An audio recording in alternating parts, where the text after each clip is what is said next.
ಕನ್ನಡದ ನಂಬರ್ 1 ದಿನಪತ್ರಿಕೆ ವಿಜಯವಾಣಿಯಲ್ಲಿ ಪ್ರಕಟವಾಗಿರುವ ಈ ದಿನದ ಮಹತ್ವದ ಸುದ್ದಿಗಳನ್ನೊಮ್ಮೆ ನೋಡೋಣ. ರಾಜ್ಯಾದ್ಯಂತ ಆರಿದ್ರ ಮಳೆ ಅಬ್ಬರಿಸುತ್ತಿರುವ ನಡುವೆಯೇ ಇತ್ತ ಸರ್ಕಾರದೊಳಗೆ ಸಿಎಂ ಬದಲಾವಣೆಯ ಸದ್ದು ಪ್ರತಿಧ್ವನಿಸಿ ಗುಡುಗು ಮಿಂಚಿನೊಂದಿಗೆ ಕಡು ಕಪ್ಪು ಮೋಡ ಆವರಿಸಿದೆ. ನಾಯಕರ ನಡುವೆ ಏಟು ತಿರುಗೇಟಿನ ಯುದ್ಧ ಶುರುವಾಗಿದ್ದು, ಅಪನಂಬಿಕೆಯ ಬಿರುಗಾಳಿ ಏಳುವ ಸಾಧ್ಯತೆ ದಟ್ಟೆಸಿರುವುದು ಕೈಪಡೆಗೆ ಬಿಸಿ ತುಪ್ಪವಾಗಿ ಮಾರ್ಪಟ್ಟಿದೆ. ತೆರೆಮರೆಯಲ್ಲಿ ಹೊಗೆಯಾಡುತ್ತಿದ್ದ ಮುಖ್ಯಮಂತ್ರಿ ಬದಲಾವಣೆ ಕೆಂಡಕ್ಕೆ ಕೆಂಪೇಗೌಡರ ಜಯಂತಿ ಕಾರ್ಯಕ್ರಮದಲ್ಲಿ ಬೆಂಕಿ ಬಿದ್ದಿದ್ದೆ ಈ ಎಲ್ಲಾ ರದ್ದತಿಗೆ ಕಾರಣ. ಈ ಸುದ್ದಿಗಾಗಿ ಮುಖಪುಟ ನೋಡಿ. ರಾಜ್ಯದ ಪರವಾಗಿ ಸಂಸದರು ದೆಹಲಿಯಲ್ಲಿ ದನಿ ಎತ್ತಿಲ್ಲ ಎಂಬ ಟೀಕೆ ಟಿಪ್ಪಣಿ ಸಹಜ. ಈ ಅಪವಾದದ ನಡುವೆಯೇ ಗುರುವಾರ ದೆಹಲಿಯಲ್ಲಿ ಮಹತ್ವದ ಸಭೆ ನಡೆಯಿತು. ಮುಖ್ಯಮಂತ್ರಿ ಸಿದ್ದರಾಮಯ್ಯ ಹಾಗೂ ಉಪಮುಖ್ಯಮಂತ್ರಿ ಡಿಕೆ ಶಿವಕುಮಾರ್ ರಾಜ್ಯದ ಸಂಸದರು, ರಾಜ್ಯಸಭಾ ಸದಸ್ಯರೊಂದಿಗೆ ಸಮಾಲೋಚಿಸಿ ಆಗಬೇಕಾದ ಕೆಲಸಗಳ ಬಗ್ಗೆ ಒಟ್ಟಾಗಿ ಹೋಗುವ ಸಂಘಟಿತ ಮಂತ್ರ ಪಠಿಸಿದ್ರು. ಸಭೆಯ ಪೂರ್ಣ ಮಾಹಿತಿಗೆ ಮುಖಪುಟ ನೋಡಿ. ರಾಜ್ಯಾದ್ಯಂತ ಮಳೆಯ ಆರ್ಭಟ ತೀವ್ರಗೊಂಡಿದ್ದು, ಕರಾವಳಿ, ಮಲೆನಾಡು ಹಾಗೂ ಕೊಡಗು ಭಾಗದಲ್ಲಿ ಜನಜೀವನ ಅಸ್ತವ್ಯಸ್ತಗೊಂಡಿದೆ. ಕುಕ್ಕೆ ಸುಬ್ರಹ್ಮಣ್ಯ ದೇವಸ್ಥಾನ, ಕುಮಾರಧಾರಾ ಸ್ನಾನಘಟ್ಟ ಮುಳುಗಡೆಯಾಗಿದೆ. ಲಿಂಗನಮಕ್ಕಿ ಜಲಾಶಯಕ್ಕೆ 24 ಗಂಟೆಯಲ್ಲೇ 2 ಅಡಿ ನೀರು ಹರಿದು ಬಂದಿದೆ. ತುಂಗಾ ಜಲಾಶಯ ಭರ್ತಿಯಾಗಿದ್ದು 2 ಕ್ರಸ್ಟ್ ಗೇಟ್ಗಳ ಮೂಲಕ ನದಿಗೆ ನೀರು ಹರಿಸಲಾಗ್ತಾ ಇದೆ.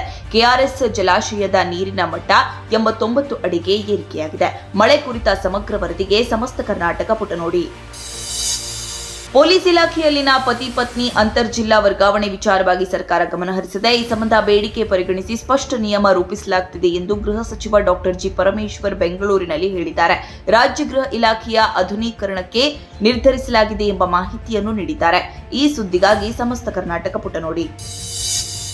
ರಾಜ್ಯದಲ್ಲಿ ಗೋಬಿ ಮಂಚೂರಿ, ಫಿಶ್ ಕಬಾಬ್ಗಳ ಬಳಿಕ ಪಾನಿಪುರಿ, ಮಸಾಲ್ ಪುರಿಯಲ್ಲೂ ರಾಸಾಯನಿಕ ಮಿಶ್ರಿತ ಬಣ್ಣವಿರುವ ಆತಂಕಕಾರಿ ಸಂಗತಿ ಬಯಲಾಗಿದೆ. ಇದಿಷ್ಟೇ ಅಲ್ಲ, ಈ ತಿನಿಸುಗಳು ಕಳಪೆ ಗುಣಮಟ್ಟವೂ ಬೆಳಕಿಗೆ ಬಂದಿದ್ದು ಕೆಲವೇ ದಿನಗಳಲ್ಲಿ ನಿಷೇಧಗೊಳ್ಳುವ ಸಾಧ್ಯತೆ ಗೋಚರಿಸಿದೆ. ವೈದ್ಯಕೀಯ ವರದಿಯಲ್ಲಿ ಏನೆಲ್ಲ ಮಾಹಿತಿ ಬಹಿರಂಗಗೊಂಡಿದೆ ಎಂಬ ಸುದ್ದಿಗೆ ಇಂದಿನ ವಿಜಯವಾಣಿ ಓದಿ.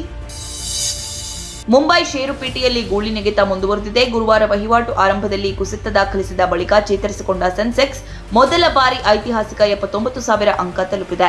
ಇದರ ಜೊತೆಗೆ ನಿಫ್ಟಿ ಕೂಡ ದಾಖಲೆ ಬರೆದಿದೆ. 97.6 ಅಂಕ ಏರಿಕೆ ಕಂಡು ಸರ್ವಕಾಲಿಕ ಗರಿಷ್ಠ 23,966.40ಗೆ ತಲುಪಿದೆ. ಈ ಬೆಳವಣಿಗೆ ಹೂಡಿಕೆದಾರರಲ್ಲಿ ಆತ್ಮವಿಶ್ವಾಸ ಮೂಡಿಸಿದೆ. ಈ ಸುದ್ದಿಗೆ ಮನಿ ಮಾತು ನೋಡಿ. ವೈದ್ಯ ಶಿಕ್ಷಣ ಪ್ರವೇಶದ ನೀಟ್ ಯುಜಿ 2024ರ ಪರೀಕ್ಷೆಯ ವಿವಾದ ದಿನೇ ದಿನೇ ಜಟಿಲಗೊಳ್ಳುತ್ತಲೇ ಇದೆ. ಈ ಪ್ರಕರಣಕ್ಕೆ ಸಂಬಂಧಿಸಿದಂತೆ ಸುಪ್ರೀಂ ಕೋರ್ಟ್ ರಾಷ್ಟ್ರೀಯ ಪರೀಕ್ಷಾ ಪ್ರಾಧಿಕಾರಕ್ಕೆ 2 ನೋಟಿಸ್ ಜಾರಿ ಮಾಡಿದೆ. ಈ ಕುತೂಹಲಕ್ಕೆ ದೇಶ ವಿದೇಶ ಪುಟ ನೋಡಿ.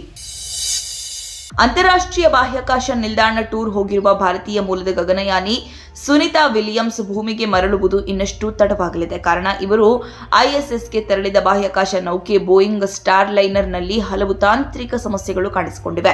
ಈ ಸುದ್ದಿಗಾಗಿ ದೇಶ ವಿದೇಶ ಪುಟ ನೋಡಿ. ಸಂಸತ್ನಲ್ಲಿ ತುರ್ತು ಪರಿಸ್ಥಿತಿಯ ಗದ್ದಲ ಮುಂದುವರೆದಿದೆ. ಗುರುವಾರ ಸಂಸತ್ನ ಜಂಟಿ ಅಧಿವೇಶನ ಉದ್ದೇಶಿಸಿ ಮಾತನಾಡಿದ ರಾಷ್ಟ್ರಪತಿ ದ್ರೌಪದಿ ಮುರ್ಮು ಎಮರ್ಜೆನ್ಸಿ ಅವಧಿಯನ್ನು ಪ್ರಸ್ತಾಪಿಸಿದ್ರು. ಏನೆಲ್ಲ ಡ್ರಾಮಾ ನಡೆಯಿತು ಎಂಬ ಮಾಹಿತಿಗೆ ದೇಶ ವಿದೇಶ ಪುಟ ನೋಡಿ. ಕಲ್ಕಿ 2898 AD ಬಹು ನಿರೀಕ್ಷಿತ ಚಿತ್ರ. ಇಡೀ ಭಾರತ ಚಿತ್ರರಂಗವನ್ನೇ ಕುತೂಹಲಕ್ಕೆ ತಳ್ಳಿದ್ದ ಈ ಸಿನಿಮಾ ಶುಕ್ರವಾರ ಅದ್ಧೂರಿ ತೆರೆ ಕಂಡಿದೆ. ಪೌರಾಣಿಕತೆ ಜೊತೆಗೆ ವೈಜ್ಞಾನಿಕತೆಯ ಪ್ರಯೋಗದ ಸಮ್ಮಿಲನ ಇರುವ ಈ ಚಿತ್ರಕ್ಕೆ ಪ್ರೇಕ್ಷಕರು ಹೇಗೆ ಪ್ರತಿಕ್ರಿಯಿಸಿದ್ದಾರೆ ಅನ್ನೋದೇ ಕುತೂಹಲ. ಈ ಸುದ್ದಿ ಸಿನಿವಾಣಿಯಲ್ಲಿದೆ. ಇದೇ ಮೊದಲ ಬಾರಿಗೆ ಪ್ರತಿಷ್ಠಿತ ಯುರೋಪ ಫುಟ್ಬಾಲ್ ಟೂರ್ನಿಯಲ್ಲಿ ಕಣಕ್ಕಿಳಿಯಲಿರುವ ಪುಟ್ಟ ದೇಶ ಜಾರ್ಜಿಯಾ ಮಾಜಿ ಚಾಂಪಿಯನ್ ಪೋರ್ಚುಗಲ್ ತಂಡಕ್ಕೆ 2-0 ಗೋಲುಗಳಿಂದ ಆಘಾತಕಾರಿ ಸೋಲುಣಿಸುವ ಮೂಲಕ ನಾಕ್ಔಟ್ ಹಂತಕ್ಕೇರಿದೆ. ಈ ಸುದ್ದಿಗಾಗಿ ಕ್ರೀಡಾಪುಟ ನೋಡಿ. ಇವಿಷ್ಟೇ ಅಲ್ಲ, ಮುಂಜಾನೆ ಮಾತು, ಅಂತರಂಗ, ಭವಿಷ್ಯ, ಮನೋವಿಕಾಸದ ಕಾಲಂಗಳು, ಕ್ರೀಡೆ, ಸಿನಿಮಾ, ದೇಶ ವಿದೇಶಗಳ ಭರಪೂರ ಸುದ್ದಿಗಳ ವಿಶೇಷಗಳಿಗಾಗಿ ವಿಜಯವಾಣಿ ಓದಿ.